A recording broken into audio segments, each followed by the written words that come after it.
Tollywood star hero super star Mahesh Babu సినిమాల గురించి ఎంత చెప్పినా తక్కువే. చైల్డ్ ఆర్టిస్ట్గా ఇండస్ట్రీలోకి ఎంట్రీ ఇచ్చిన మహేష్ వరుస సినిమాల్లో నటిస్తూ బిజీగా ఉన్నాడు. అప్పటి నుంచి ఇప్పటి వరకు ఎన్నో సినిమాల్లో నటించి ప్రేక్షకుల మనసులో సూపర్ స్టార్గా నిలిచాడు. మహేష్ బాబుకు ఆ అమ్మాయిల ఫాలోయింగ్ ఎక్కువగా ఉంటుంది. ఆయనకు పెళ్లి అవ్వడం ఇప్పటికీ కొందరు అమ్మాయిలు జీర్ణించుకోలేకపోతున్నారు. అయితే మహేష్ బాబు నమ్రతల పెళ్లి పెద్దలను ఒప్పించే చేసుకున్నారు. కానీ పెళ్లి తర్వాత దూరమయ్యారు. అవును, మీరు విన్నది నిజమే. నమ్రత మహేష్లు ఒక సందర్భంలో విడిపోయారట. ఎంతో అన్యోన్యంగా ఉండే వీళ్ళిద్దరూ విడిపోయారా? అస్సలు నమ్మలేకున్నాం అని డౌట్ రావచ్చు. మరి వీరిద్దరూ ఎప్పుడు విడిపోయారు, మళ్ళీ ఎప్పుడు కలుసుకున్నారో ఈ వీడియోలో తెలుసుకుందాం. మహేష్ భార్య నమ్రత శిరోద్కర్ను 1990 సంవత్సరంలో మిస్ ఇండియా ఫెమినా కిరీటం వరించింది. ఆ తర్వాత జబ్ ప్యారే కైస్ హోతా హై సినిమా తర్వాత ఆమె హిందీ సినిమా రంగంలోకి అడుగుపెట్టింది. 2000 సంవత్సరంలో వంశీ సినిమా కోసం తెలుగు సినిమా ఇండస్ట్రీలో అడుగుపెట్టిన తర్వాత ఆమె జీవితంలో అనూహ్యమైన మార్పులు చోటు చేసుకున్నాయి. అయితే తన జీవితంలో జరిగిన విషయాలు ఓ ఇంటర్వ్యూలో వెల్లడించారు. ఆమె ఏమన్నారంటే, వంశీ మూవీ మొత్తం న్యూజిలాండ్లో జరిగింది.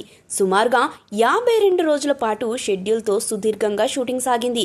ఆ సందర్భంలో జరిగిన పరిచయం వారి మధ్య ప్రేమగా మారింది. అయితే వారిద్దరి లవ్ అఫైర్ బయటకు రాకుండా చాలా జాగ్రత్త తీసుకున్నారు. చాలా కాలం చాటుమాటుగా ప్రేమ వ్యవహారాన్ని కొనసాగించిన తర్వాత వారిద్దరూ వివాహం చేసుకోవాలని నిర్ణయించారు. ఈ విషయాన్ని మహేష్ బాబు తన పేరెంట్స్తో చెప్పాడు.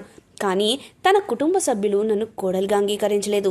ఎందుకంటే నేను మహేష్ కంటే 4 ఏళ్లు పెద్దదాన్ని.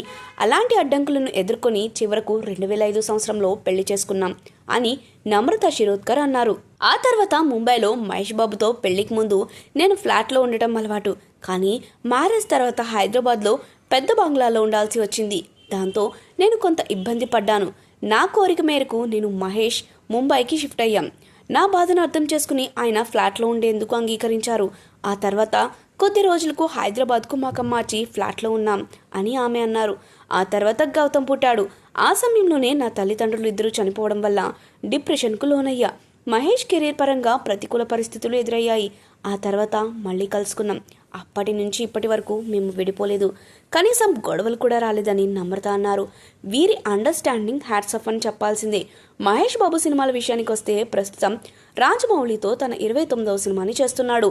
వచ్చే ఏడాది ఈ సినిమాను థియేటర్లోకి తీసుకురావాలని ప్లాన్లో ఉన్నారు.